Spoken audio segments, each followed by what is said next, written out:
Welcome back. All right, news of the day video for you fine people on the internet for your Friday. It is November the 28th. We'll go ahead. We'll start at the top of the board. That is normally how these things work. Mike Matheson will be staying in Montreal. You know, it's interesting, too, because Matheson, last year, there were rumors he might be on his way out. I know during the latter stages there of the rebuild, because we believe they're out of the rebuild, right?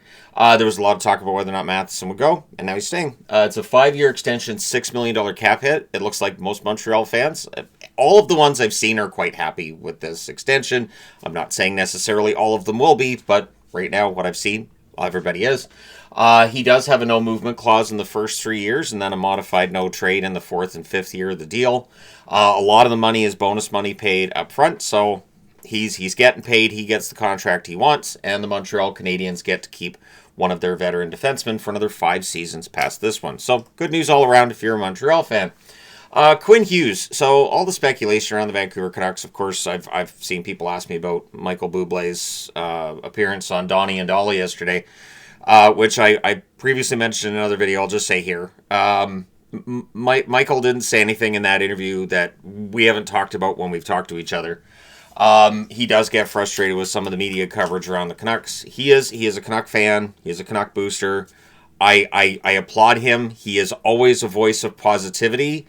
There have been times where he's talked to me when I'm not feeling very positive and tried to cheer me up about the team. And I think, and he thinks, we don't think Quinn Hughes is going anywhere. We think Quinn Hughes is going to stay for what that's worth.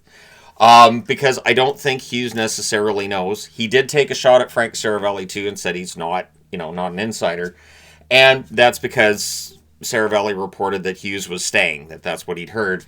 But I don't think Hughes has made it clear to anybody what his intention is at this point. But what he said on Sportsnet, this was reported, that he has an excellent relationship with Jim Rutherford, and that trade talks, they don't bother the players, and that, they're just going out and doing their job, and they still believe in themselves. So all the right things being said, and I'm not saying that quietly in his brain that, Hughes isn't thinking a little bit different and maybe thinking a different colored jersey would be kind of fun for a while, but the reality is that you're under such a microscope in some markets, and Vancouver's one of those microscopes. I totally understand why players would get frustrated with that. But yeah, it's just one of those things that it's a wait and see game, and I don't think we're going to know what's going on with Quinn Hughes until this coming summer.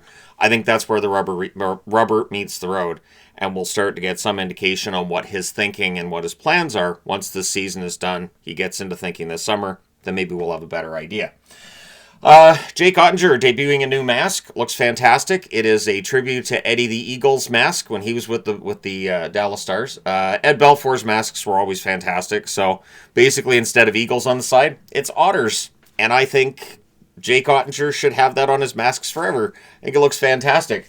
And yeah, so it's going to be worn with the brand new third jerseys.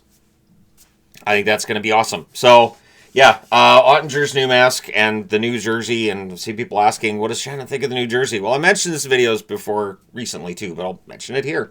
I think it's fantastic. It may be my favorite jersey ever. I think it's absolutely beautiful. It should have been one of their reverse retros. In fact, thinking about it now, the White Star reverse retro was fun. It's not as bad as people treated it at the time it came out, but that black one's absolutely gorgeous. That one's fantastic. Boston starts playing with the Rangers here at 10 a.m., so that'll be pretty quick here, but they're going to be without Pastrnak, Zacha, and Blumel. Middlestad, Tufte, and Merkulov's going to be in the lineup in their place. So a bit of a drop down for Boston today. We'll see how it goes. It has been very much a blue-collar work ethic from the Boston Bruins throughout the season so far. So we'll see how things go. But without Pastrnak and Zacha, that really does hurt that top six, even with Middlestad returning to the lineup. Stamkos' name is out there a lot. I don't know how easy it's going to be for Nashville to move him. Stamkos' name is obviously going to draw a lot of interest with media, with fans. Stamkos also has an $8 million cap hit till 2027-2028, and he has notably become less productive. As players do as they get older, you do get less productive, and he does have a no-movement clause as well. So for all of the speculation, it has to be okayed by Stamkos wherever he's going to go. and that $8 million cap hit, even with teams having a lot of flexibility right now when it comes to cap hits, at least a lot of teams have flexibility now that didn't last season, it's still a lot to take on. So if you're going to take on that kind of money, you're probably going to have to move some money out. And this is where teams like San Jose are going to say, hey, we got some cap space. What would you want to send us? So I think things are going to get really, really interesting as this year rolls along, especially as we get closer and closer to the trade deadline. So the franchise valuations came out this week. I'm not doing a video specifically about that, I don't think, unless I can find charts for the last 5 years and just have fun with it and just put ridiculous numbers on the board. Lots of numbers, but the Toronto Maple Leafs are the franchise valued at the most. $4.3 billion, number one in the NHL according to CNBC. Normally this is published by Forbes. This year it's CNBC. And then at the bottom of the valuation list is the Columbus Blue Jackets. But $1.4 billion in valuation for your franchise is pretty good. It's not that long ago when the franchise valuations were below $1 billion for some teams. And so we're seeing the franchise valuations going up. And I'm going to skip this one for a moment. Don't let me forget to come back to it because Gary Bettman was interviewed by CNBC to talk about this. Bettman kind of gave up the game a little bit here. It's weird, too, because this is a little more out there with the word expansion than he's been for a while. He's very cagey with the NHL announcers when he's being interviewed. It's a little different with CNBC. First off, he said that teams are dramatically undervalued, and that would seem to be the case. I say this because when teams sell, they routinely sell for more than what that franchise valuation has been. I do think that from everything I've always read, that owners seem to get a better return on investment from the NHL than they might from another professional league in North America. So, he may have a point. But then when the term expansion comes up, he says that for expansion to make sense, it has to start with a 2, like $2 billion plus for an expansion fee. Didn't say anything about we're not going to expand. Didn't say we're not in expansion mode. Just it's got to start with a 2. So basically, it's still the way they're playing it. They're not actively, opening up some kind of an expansion process. But if a team fits all of the things Gary's looking for, market, arena, cash, whichever. I had it's gone. But you get older, stuff just goes. My brain decided that wasn't all that important, so I didn't remember the 4 tenets of Bettman. Apologies. But there are 4 criteria he uses, and so if a city matches those criteria, and if they have a plan to actually execute, then you might get a team, and you just have to pay the $2 billion or more, because he did say starts with a 2. So could be more than $2 billion for that expansion fee. Remember, the expansion fees go straight to the owners. The players don't get any cut of that. So if, let's say, they expanded by 4 teams, that'd be $8 billion split between the 32 current owners in the NHL. That's a lot of money to turn down. It's a lot of money to turn down.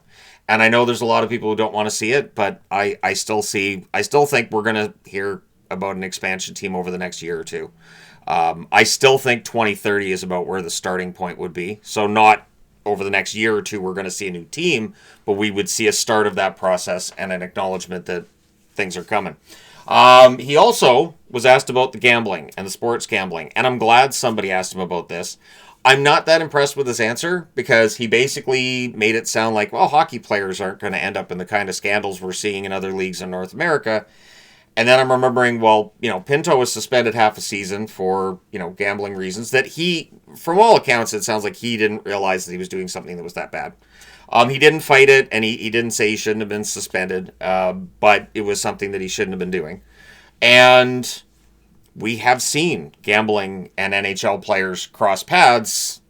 I've done videos on Evander Kane. We've talked about other hockey. So I find it weird for him to kind of be like, it's not going to happen with hockey. We won't see that kind of scandal. Those words can come back to haunt him. I understand wanting to sound very, very confident in your product and in your employees. But I think a better way to put it might be, we keep track of all this. We, make sure that we keep all this information towards the players of what's allowed and what's not. And just, we've got all these guidelines rather than, I'm not really worried. We're good. We're not worried that our players are going to follow that path, because it can happen. You have hundreds and hundreds of hockey players in the NHL. Of course, there is that chance that one of them might decide to do something they're not supposed to do when it comes to sports gambling, because they might make a few extra bucks on the side, or more than that, as we've seen with some of the scandals that have broken around sports betting. So, yeah, I wasn't overly impressed with that response, but here we are. And then finally, a lot of articles I'm starting to see about the Oilers and goaltending. I don't know how much of it is clickbait. I don't know how much of it has reality tied to it. That's why I don't get into the exact speculation of who's getting traded where and what that might look like. I try to avoid that kind of speculation. Remember, you can have futures on that now. You can kind of bet on whether or not, you can bet on anything. But the idea that the Oilers are looking for a goaltender makes some sense. The two names that I've seen attached, though, I don't know if those do make sense.